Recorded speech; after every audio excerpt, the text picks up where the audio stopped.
Sa ating naunang episode na binanggit ko, dinala ko yung teksto ng Isaiah 63:9. Ipinagkikita doon na talagang mahal ng Diyos ang mga tao. Tayo, mahal na mahal niya talaga tayo. Kasi nahihirapan siya sa pag nakita na naghihirap ang mga tao. Mahal na mahal niya. Gaano niya kamahal? May tinagtanong sa akin kanina, ako'y naging pag-usap. Ano ba tayo kamahal ng Diyos? Ang bantog na teksto sa Juan 3:16 ang sasagot. Gaano ba talaga kamahal ng Diyos ang mga tao? Lahat ng mga tao ba? Ganito sinabi sa John 3:16. Sabi, gayon na lang ang pag-ibig ng Diyos sa sangkatauhan. Binigay niya ang kanyang kaisa-isang anak para ang bawat isa na nananampalataya sa Kanya ay hindi mapuksa, kundi magkaroon ng buhay na walang hanggan. Gaano ka mahal ng Diyos sa mga tao?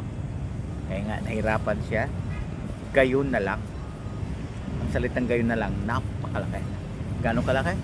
O kahit pa isakripisyo ng Diyos ang kanyang kaisa-isang anak. Gawin niya. At ginawa niya talaga. Ibinigay niya ang kanyang anak na si Jesus para lang tayo magkaroon ng buhay na walang hanggan. Illustration tayo. Kung ang isang tao, kaibigan mo matalik ang kanyang anak ay may sakit sa puso at kailangang palitan ng malusog na puso. Ikaw ba, i-offer mo ba yung puso ng malusog mong anak para ilipat doon sa puso ng kaibigan mo? Napakahirap. Hindi ko magagawa yon. Ang totoo, hindi ko kayang gawin yon.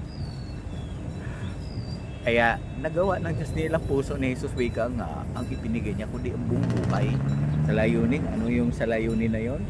Sa layunin magkaroon tayo ng buhay na walang hanggan. No, napakamahal, mahal talaga ng Diyos, ano? Kaya nga may aral tayo dito. Mahal na mahal ng Diyos ang mga tao, tayong lahat, at nahihirapan siya sa kapag tayo ay nakaranas ng mga kahirapan sa buhay. Kung daigdig, kita ng Diyos yan. May gagawin talaga siya. Yan naman ang tatalakay natin sa susunod. Ano ang gagawin natin?